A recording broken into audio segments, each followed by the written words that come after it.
Assalamualaikum dan salam sejahtera murid-murid. Tajuk hari ini adalah pengurusan tingkah laku. Hari ini kita akan belajar tajuk gelaran sapaan dalam masyarakat Melayu. Contohnya seperti penggunaan gelaran encik, puan, tuan, puan, datuk dan datin. Apa yang dimaksudkan dengan gelaran sapaan ya? Okey, mari kita belajar apa itu gelaran sapaan. Gelaran sapaan adalah kaedah yang digunakan oleh masyarakat untuk menegur atau menyapa seseorang. Gelaran yang digunakan mestilah betul dan sesuai semasa berkomunikasi untuk menjaga air muka serta tidak menyinggung perasaan orang lain. Kenapa pentingnya gelaran sapaan ini adalah kerana masyarakat Melayu sangat terkenal dengan adab dan sopan santun yang tinggi.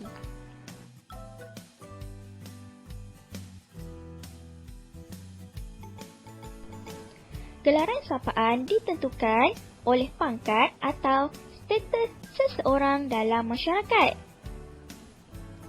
Terdapat 3 jenis asas gelaran dalam bentuk sapaan, iaitu: yang pertama, gelaran pergaulan formal. Yang kedua, gelaran kurniaan kerajaan. Yang ketiga, gelaran keagamaan.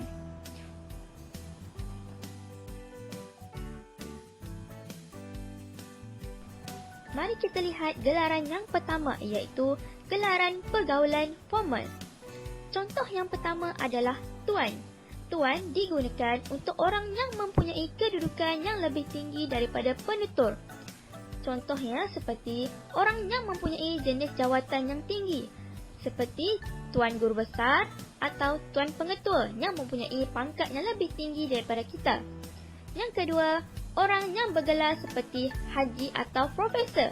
Contohnya seperti Tuan Haji Syukur. Yang kedua, gelaran encik. Gelaran encik digunakan untuk orang lelaki yang baru dikenali dan difikirkan mempunyai kedudukan yang lebih tinggi daripada penutur. Sebagai contoh, jiran baharu yang bernama Encik Danish. Seterusnya, yang ketiga, gelaran puan. Puan digunakan untuk orang perempuan yang sudah berkahwin atau orang perempuan yang memegang jawatan yang besar. Sebagai contoh, Puan Sarinah, Puan Guru Besar. Gelaran seterusnya adalah cik. Cik digunakan untuk orang perempuan yang belum berkahwin atau berjawatan lebih tinggi daripada penutur. Sebagai contoh, Cik Nurul Hani.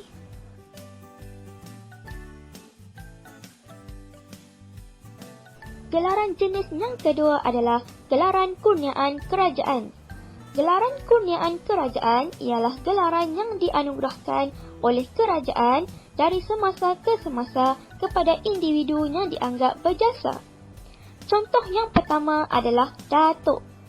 Datuk boleh digunakan sama ada kepada individu lelaki atau perempuan.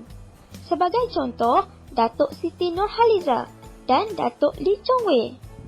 Contoh yang kedua adalah datin. Datin adalah gelaran pangkat kepada isteri seseorang yang menyandang darjah kehormatan yang membawa gelaran datuk. Sebagai contoh, Datin Hanisah.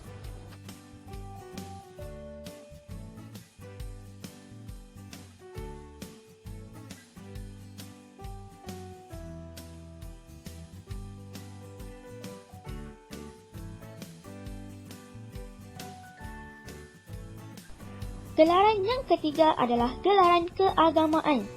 Dalam masyarakat Melayu yang beragama Islam, terdapat beberapa gelaran bersesuaian dengan kedudukan mereka dalam hal keagamaan. Contoh yang pertama, Tuan Haji. Gelaran kepada umat Islam lelaki yang sudah selesai menunaikan haji. Sebagai contoh, Tuan Haji Mustafa. Yang kedua, Puan Hajah. Gelaran kepada umat Islam perempuan yang sudah selesai menunaikan haji.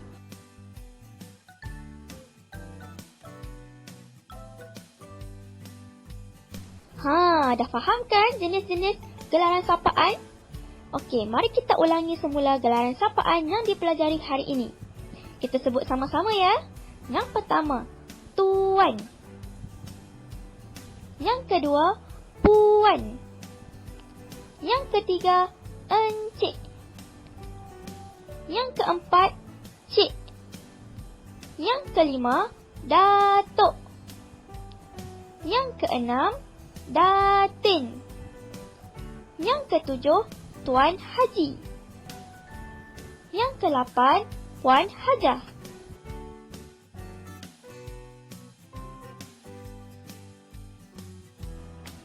Okey, mari kita imbas kembali. Okey, kegunaan kata gelaran puan ialah gelaran untuk wanita yang telah berkahwin atau mempunyai jawatan yang lebih tinggi daripada penutur, iaitu awak sendiri. Okey, yang kedua, datin.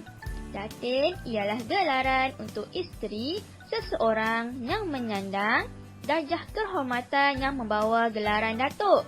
Contoh, bila seseorang suami itu mendapat gelaran datuk, si isteri juga akan mendapat gelaran datin. Okey, yang ketiga, Tuan Haji. Tuan Haji ialah gelaran untuk umat Islam lelaki yang sudah selesai menunaikan haji.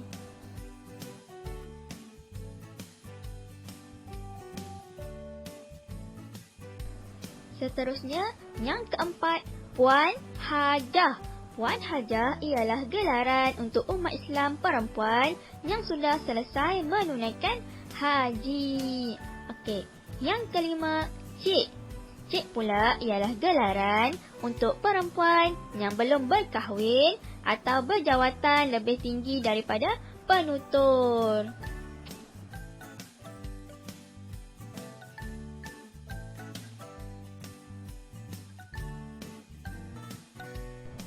Bye! Jangan lupa buat latihan ya!